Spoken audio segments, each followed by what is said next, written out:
నిర్గమకాండము 9వ అధ్యాయము. తరువాత యెహోవా మోషేతో ఇట్లనెను, నీవు ఫరో యొద్దకు వెళ్లి నన్ను సేవించుటకు నా ప్రజలను పోనిమ్ము. నీవు వారిని పోనీయనొల్లక ఇంకనూ వారిని నిర్బంధించిన ఎడల, ఇదిగో యెహోవా బాహుబలము పొలములోనున్న నీ పశువుల మీదికిని, నీ గుర్రల మీదికిని, గాడిదల మీదికిని, ఒంటెల మీదికిని, ఎద్దుల మీదికిని, గొర్రెల మీదికిని వచ్చును. మిక్కిలి బాధకరమైన తెగులు కలుగును. అయితే యెహోవా ఇశ్రాయేలీల పశువులను ఐగుప్తు పశువులను వేరుపరచును. ఇశ్రాయేలీలకున్న వాటన్నిటిలో ఒక్కటైనను చావదని హెబ్రీల దేవుడగు యెహోవా సెలవిచ్చుచున్నాడని అతనితో చెప్పుమనెను. మరియు యెహోవా కాలము నిర్ణయించి, రేపు యెహోవా ఈ దేశములో ఆ కార్యము జరిగించుననెను.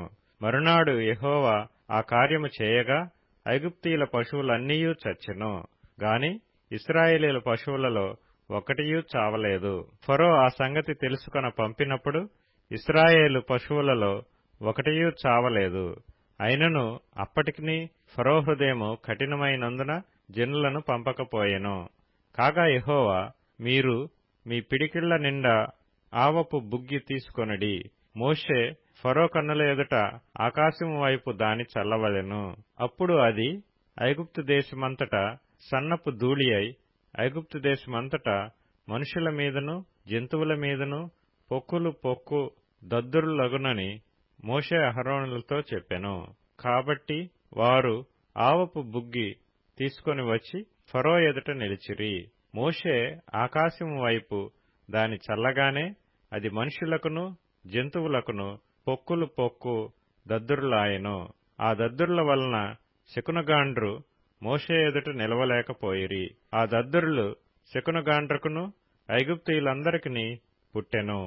అయినను యెహోవా మోషేతో చెప్పినట్లు యెహోవా ఫరో హృదయమును కఠినపరచెను. అతడు వారి మాట వినకపోయెను. తరువాత యెహోవా మోషేతో ఇట్లనెను, హెబ్రీల దేవుడైన యెహోవా ఈలాగు సెలవిచ్చుచున్నాడు, నీవు తెల్లవారగానే లేచిపోయి ఫరో ఎదుట నిలచి నన్ను సేవించుటకు నా జనులను పోనిమ్ము. సమస్త భూమిలో నా వంటి వారెవరునూ లేరని నీవు తెలుసుకొనవలెనని ఈసారి నేను నా తెగుళ్లన్నీయు నీ హృదయము నొచ్చునంతగా నీ సేవకుల మీదికిని నీ ప్రజల మీదికిని పంపెదను. భూమి మీద నుండకుండా నీవు నశించిపోవునట్లు నేను నా చెయ్యి చాపి ఇంటినేని నిన్నును నీ జనులను తెగులతో కొట్టివేసి ఇందును. నా బలమును నీకు చూపునట్లును భూలోకమందంతటా నా నామమును ప్రచురము చేయునట్లును ఇందుకే నేను నిన్ను నియమించితిని. నీవు ఇంకా నా ప్రజలను పోనీయనొల్లక వారి మీద అతిశయపడుచున్నావు. ఇదిగో రేపు ఈ వేళకు నేను మిక్కిలి బాధకరమైన వడగండ్లను కురిపించెదను. ఐగుప్తు రాజ్యము స్థాపించిన దినము మొదలుకొని ఇది వరకు అందులో అట్టి వడగండ్లు పడలేదు. కాబట్టి నీవు ఇప్పుడు పంపి నీ పశువులను పొలములలో నీకు కలిగినది యావత్తును త్వరగా భద్రం చేయుము. ఇంటికి రప్పింపబడక పొలములో ఉండు ప్రతి మనుష్యుని మీదను జంతువు మీదను వడగండ్లు కురియును.